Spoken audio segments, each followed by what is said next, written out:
I've always admired the way Melissa gets ready for work each morning. She's meticulous, almost ritualistic, in her routine. Foundation, mascara, blush, lipstick, every detail perfect. Her clothes are always impeccably chosen, each outfit radiating professionalism and subtle allure. I'd never doubted her fidelity. We'd been married for 5 years, and although the passion had dulled, I believed our commitment was solid. Until last Tuesday, that morning, as she kissed me goodbye, I caught an unfamiliar scent lingering on her clothes, a cologne I didn't recognize. It wasn't the soft floral perfume she usually wore. This was musky, masculine, invasive. It gnawed at me all day, an unwelcome intruder in my thoughts. After a sleepless night, I decided to investigate. She'd left her phone on the nightstand as she showered, steam curling out from beneath the bathroom door. With a heart pounding in my chest, I picked it up. Melissa's lock screen code was no secret. She trusted me enough not to hide it. My fingers hovered over the screen for a moment before typing it in. I opened her messages, scrolling through the usual chatter with friends and colleagues, until I found a thread with a name I didn't recognize. Derek. My gut twisted as I read through their conversations. It started innocuously enough, but soon became more personal, more intimate. My eyes locked on a message from him. Can't wait to see you tonight. Our secret place. Same time. I heard the shower turn off. Panic surged through me, and I quickly put the phone back, sliding under the covers and pretending to be asleep. Melissa emerged from the bathroom, a towel wrapped around her, hair damp and glistening. She hummed softly, a tune I used to find endearing. "Morning, sleepyhead," she said, leaning down to kiss me. Her wet hair brushed my face, and I forced a smile, suppressing the bile rising in my throat. "Morning," I murmured, my mind racing. All day I couldn't concentrate. At work, emails went unanswered, tasks half done. My thoughts kept drifting back to Derek, to the messages, to their secret place. Who was this man? What was he to Melissa? And why hadn't I seen this coming? By the time I got home, I had formulated a plan. I would follow her, find out where they met, and confront them. The more I thought about it, the more a dark idea began to take shape. Revenge. I had to make them pay for betraying me. Melissa greeted me as usual, a warm smile that now seemed laced with deceit. "How was your day?" she asked, her eyes innocent, or so I thought. "Same old," I replied, forcing nonchalance. "Got any plans tonight?" She paused, a momentary flicker of something in her eyes. "Guilt? Fear? Just a work thing," she said, too quickly. "Meeting a client for dinner."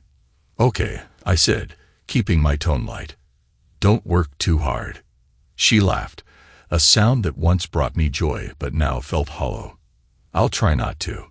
Later, as she got ready, I watched her through the slightly ajar bedroom door. She chose a dress that was too nice for a simple work dinner, applied her makeup with more care than usual. I knew she was going to meet him, and it made my blood boil. She left the house around 7 p.m., and I waited a few minutes before grabbing my keys and following her. The adrenaline coursing through me made my hands shake as I drove, keeping a safe distance from her car. She drove across town, pulling into the parking lot of a small, dimly lit restaurant. I parked a few spots away and watched as she got out, looking around before walking inside. I waited, counting the minutes, my mind racing with dark thoughts. Finally, I saw her through the window, sitting at a table with a man who must be Derek. He was handsome in a rugged way, his hand brushing hers across the table. They laughed, and it felt like a knife twisting in my gut. I took a deep breath and got out of the car, walking towards the restaurant with purpose. As I entered, I caught sight of them in a corner booth, their heads close together. The hostess greeted me, but I brushed past her, my eyes locked on Melissa and Derek. I approached their table, my heart pounding in my ears. Melissa looked up, her eyes widening in shock as she saw me. "James," she stammered, her face draining of color. "Derek, I presume?" I said, my voice cold. Derek looked from Melissa to me, confusion and fear flickering across his face. "Who the hell are you?" he demanded, trying to sound tough but failing. "I'm her husband," I replied, savoring the way the words made him pale. "And I think we need to have a little chat." Melissa stood up, reaching for my arm. "James, please, not here," she pleaded, her voice shaking. I shrugged her off, my eyes never leaving Derek's. "Oh, I think here is perfect," I said, a dark smile playing on my lips. "Don't you agree, Derek?" He swallowed hard, glancing around the restaurant. "Look, man, I didn't know she was married. Let's just talk about this calmly." "Calmly?" I laughed, a bitter sound. "You think we can just talk this out? After what you've been doing behind my back?" Melissa was crying now, tears streaming down her face. "James, please," she begged, but I ignored her. "Here's what's going to happen," I said, leaning closer to Derek. "You're going to leave, and you're never going to see her again. If I find out you even text her, I will destroy you. Understand?" Derek nodded, his face pale. He stood up, his eyes never leaving mine as he backed away. "I'm sorry," he muttered before turning and practically running out of the restaurant. Melissa sank back into her seat, her shoulders shaking with sobs. I stood there, breathing heavily, the adrenaline still coursing through me. The restaurant was silent, all eyes on us. I reached down, grabbing Melissa's arm and pulling her to her feet. "We're going home," I said, my voice brooking no argument. She nodded, too distraught to protest, and I led her out to the car. The drive home was silent, tension thick in the air. When we arrived, Melissa collapsed onto the couch, burying her face in her hands. "I'm so sorry," she sobbed. "I didn't mean for any of this to happen." I stood over her, my anger slowly giving way to a cold, calculating resolve. "Sorry isn't enough," I said quietly. "You broke my trust, Melissa. You betrayed me." She looked up at me, her eyes red and swollen. "What can I do to make it right?" I didn't answer immediately, my mind working through the possibilities. Revenge had been sweet, but it wasn't enough. I needed to make sure she understood the gravity of what she'd done. "You'll see," I said finally, turning away. "You'll see." As I walked up the stairs to our bedroom, I knew this was just the beginning. The betrayal had cut deep, but my response would cut deeper. The game had only just begun. I woke up early the next morning, the events of the previous night still fresh in my mind. Melissa was still asleep, her face puffy from crying. I watched her for a moment, a mix of emotions churning inside me. I felt betrayed, angry, but also a strange sense of determination. This wasn't over, not by a long shot. I headed downstairs and made a pot of coffee, the familiar routine calming my nerves. As I poured myself a cup, my phone buzzed on the counter. It was a message from my best friend, Mike. We've known each other since college, and he's always had my back. I shot him a quick text, asking if we could meet later. I needed to talk to someone about this, and Mike was the only one I trusted. Melissa came down a little while later, her eyes avoiding mine. "Morning," she said softly, her voice hoarse. "Morning," I replied, not looking up from my coffee. She hesitated in the doorway, her hands twisting nervously. "I'm going to take the day off," she said finally. "I need some time to think." I nodded, still not looking at her. "Do whatever you need to do," I said coldly. She flinched at my tone, but didn't argue. She turned and headed back upstairs, and I heard the bedroom door close softly behind her. I left the house a little while later, needing to clear my head. I drove aimlessly for a while before heading to the park where Mike and I often met. He was already there, sitting on a bench near the lake, a concerned look on his face. "Hey man," he said as I approached. "What's going on? You sounded pretty upset." I sat down heavily next to him, running a hand through my hair. "It's Melissa," I said, my voice shaking with anger. "She's been seeing someone else. I caught her last night." Mike's eyes widened in shock. Are you serious? What the hell happened? I told him everything. From the strange scent on her clothes to the messages I found and the confrontation at the restaurant.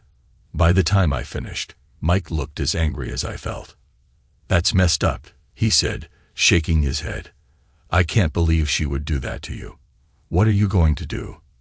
I don't know, I admitted.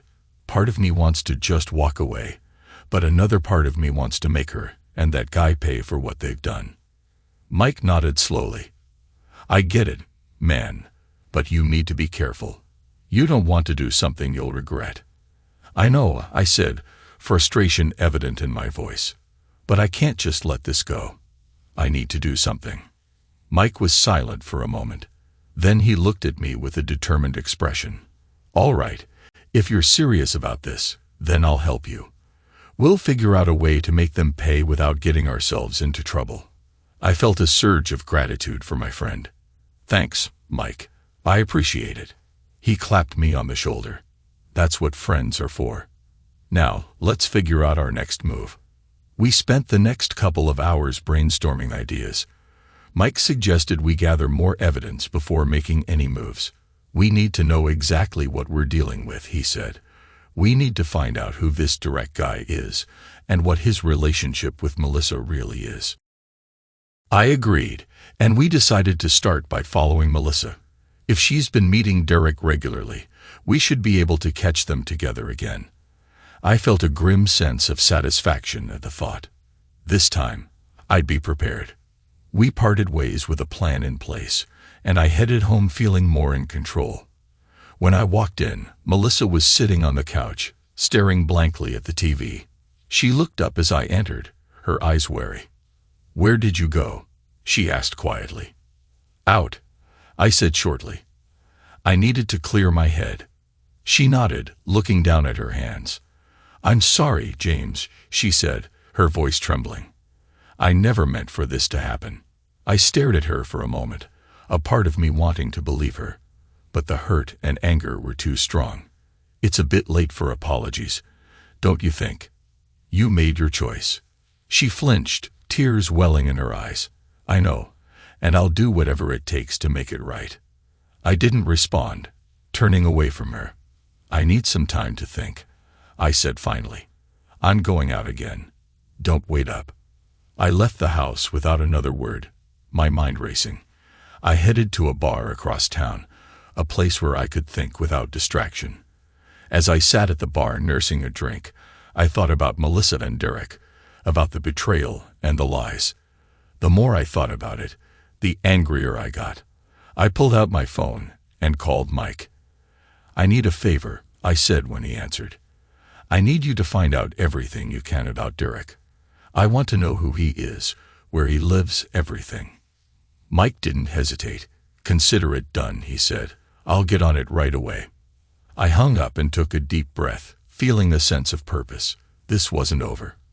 I was going to find out everything I could about Derek, and then I'd decide what to do next. As I sat there, a plan started to form in my mind, a plan that would make Melissa and Derek regret ever betraying me. When I finally headed home, it was late. The house was dark and silent, and Melissa was already asleep. I stood in the doorway of our bedroom, watching her for a moment. Despite everything, I still felt a pang of sadness at the thought of what we'd lost. But it was quickly replaced by a steely resolve. I wasn't going to let this break me. I was going to take control and make them pay. The next morning, I was up early again, my mind buzzing with plans. Mike texted me with an update on Derek. He'd found his address and some basic information about him. I felt a surge of satisfaction. This was exactly what I needed. I called Mike, and we made plans to meet later. I wanted to go over the information he'd found and figure out our next steps. As I hung up, I felt a strange sense of anticipation. This was just the beginning. Melissa and Derek had no idea what was coming. As I headed downstairs, Melissa was in the kitchen, making breakfast. She looked up as I entered, her expression tentative. "Good morning," she said softly. "Morning," I replied, my tone neutral. I could see the relief in her eyes, but it didn't soften my resolve. I was playing a long game, and I couldn't afford to let my guard down. We ate breakfast in silence, the tension between us palpable. When I finished, I stood up and grabbed my keys. "I have to go," I said. "I'll be back later." "Where are you going?" she asked, her voice trembling. "Out," I said shortly. "Don't wait up." As I walked out the door, I felt a sense of grim satisfaction. This was just the beginning. Melissa and Derek had no idea what was coming, and by the time I was done, they'd regret ever crossing me. I spent the rest of the day with Mike, poring over the information he'd gathered on Derek. We sat in his cramped apartment, the walls covered with posters of rock bands and sports teams, the faint smell of old pizza lingering in the air. "Okay, here's what we know," Mike said, spreading the papers out on the coffee table. "Derek Williams, 34 years old, works at a marketing firm downtown, divorced, no kids, lives alone in a condo a few miles from here." I studied the papers, my mind racing. "Does he have any family in the area? Friends?" Mike shook his head. "Not that I could find. He's pretty private. But I did find this." He handed me a printout of Derek's social media profile.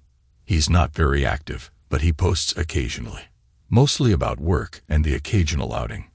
I looked at the profile, noting the carefully curated images of Derek at work events, smiling with colleagues, and the occasional scenic photo. "We need to find out more about his routine," I said. "Where he goes, who he sees. If we're going to catch him off guard, we need to know his schedule." Mike nodded. "I can do some more digging. Maybe follow him for a few days, see what he's up to." "Good," I said, feeling a sense of satisfaction. "Let's start tonight. I'll meet you here after work." We parted ways, and I headed home, my mind buzzing with plans. When I walked in, Melissa was in the kitchen, chopping vegetables for dinner. She looked up as I entered, her eyes wary. "How was your day?" she asked, her voice tentative. "Busy," I replied curtly, not meeting her gaze. "I've got some work to do tonight, so I'll be out for a while." She nodded, her shoulders sagging slightly. "Okay." I headed upstairs to change, my mind already focused on the evening ahead. I could feel the tension between us, but I pushed it aside. There would be time to deal with that later. Right now, I had a mission. As I headed back downstairs, I grabbed my keys and headed for the door. "Don't wait up," I said over my shoulder. Melissa didn't respond, and I could feel her eyes on me as I left. The drive to Mike's place was filled with a mix of anticipation and anger. I was determined to see this through, no matter what. When I arrived, Mike was already waiting for me, a pair of binoculars slung around his neck. "Ready?" he asked, his eyes gleaming with excitement. "Let's do this," I replied. We drove to Derek's condo, parking a few blocks away to avoid suspicion. The neighborhood was quiet, the streetlights casting long shadows on the pavement. We settled in, watching the building from a distance. "Here," Mike said, handing me a pair of binoculars. "Keep an eye on the entrance. If he leaves, we follow." Hours passed, and the tension mounted. We watched as people came and went, but there was no sign of Derek. Just as I was starting to lose hope, I saw him. He stepped out of the building, looking around before heading down the street.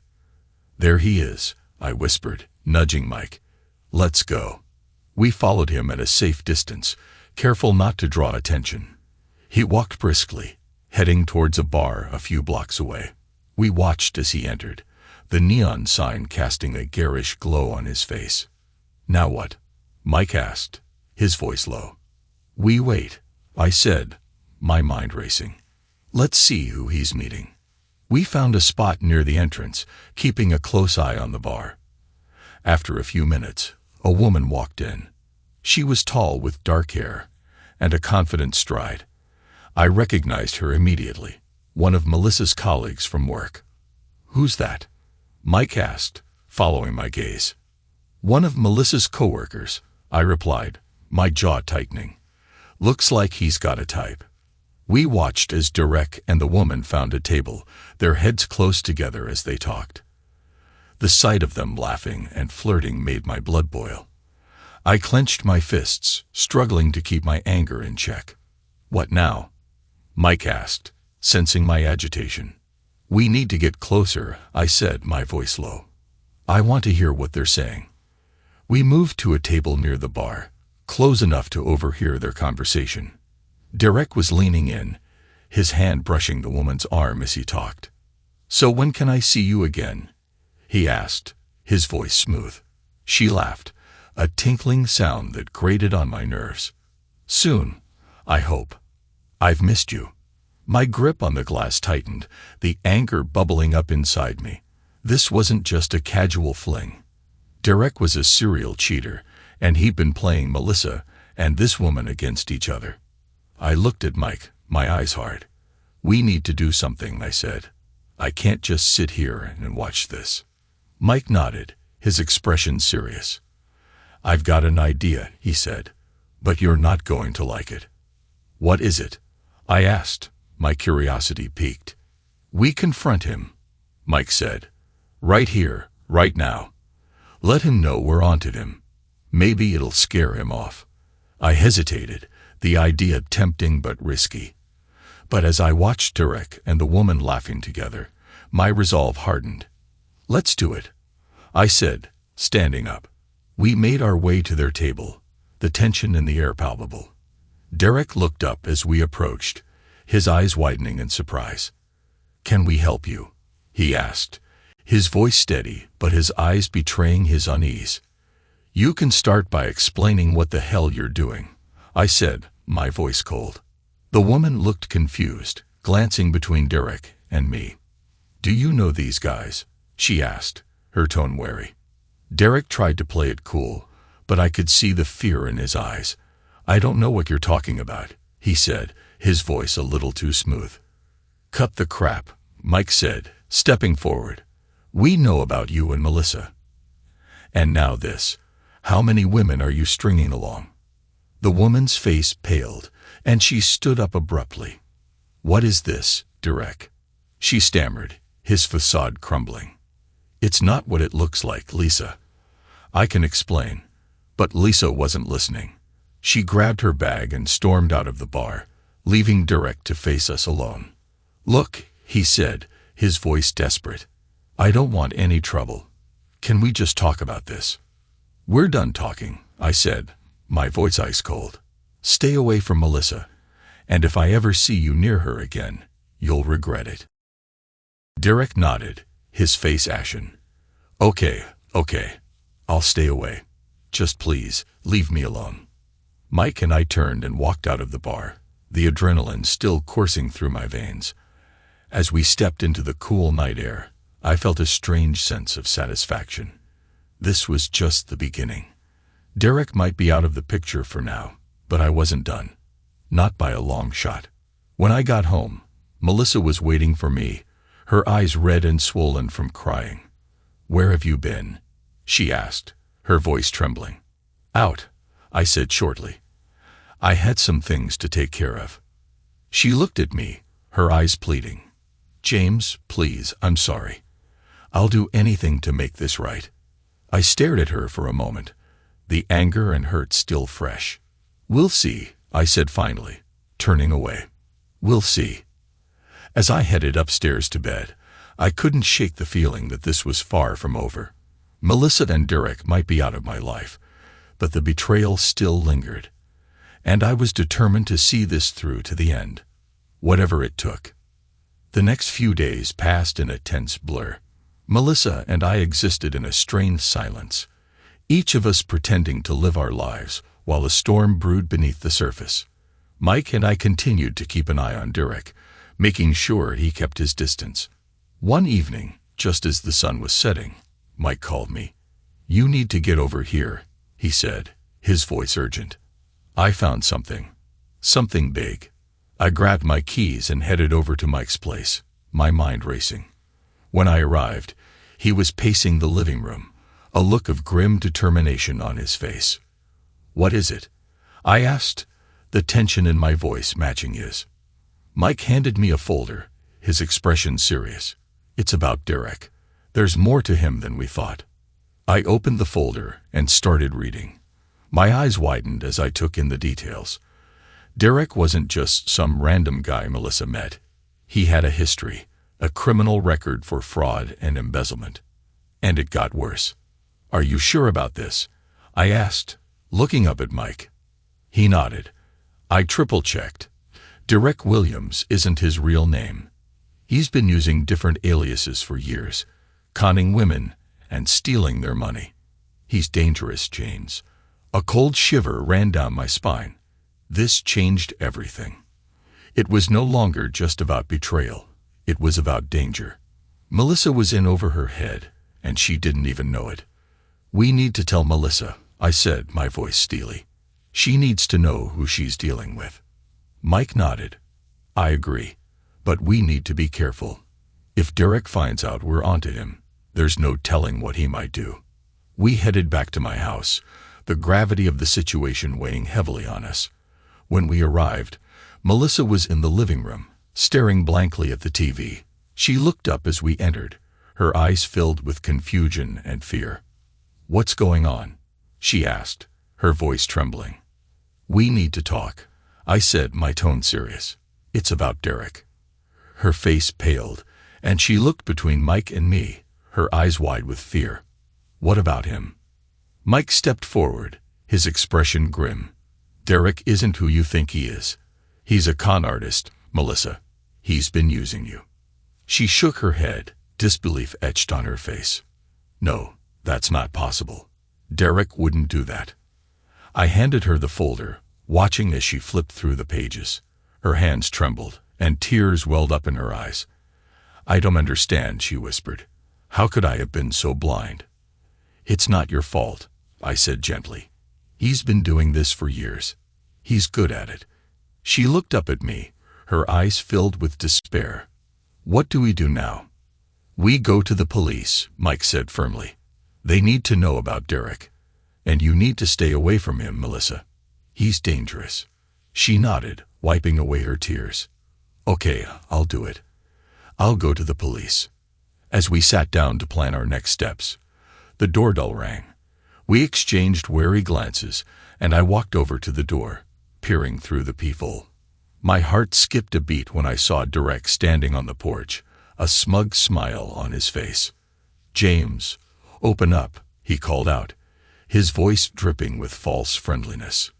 We need to talk. I turned to Mike and Melissa, my heart pounding in my chest. It's him, I whispered. He's here. Mike's eyes widened, and he gestured for me to step back. Let me handle this, he said, his voice low. He opened the door, stepping outside and closing it behind him. I heard muffled voices, the tension in the air thick enough to cut with a knife. After a few moments, the voices escalated, and I heard a loud crash. I rushed to the door, flinging it open just in time to see Derek shove Mike against the wall, his face contorted with rage. Stay out of this, he snarled. This is between me and Melissa. I stepped forward, my own anger boiling over. It's over, Derek. We know who you are. We're going to the police. Derek's eyes flicked to me, a dangerous glint in them. You think you can stop me? He sneered. You have no idea what you're dealing with. Before I could react, he lunged at me, his fist connecting with my jaw. I stumbled back, pain radiating through my face. Mike recovered quickly, tackling Derek to the ground. They struggled, and I jumped in, helping Mike pin him down. Call the police, I shouted to Melissa, who was watching in horror from the doorway. She fumbled for her phone, dialing 911 with shaking hands.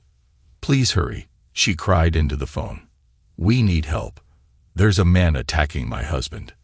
We managed to hold Derek down until the police arrived, their sirens blaring in the distance.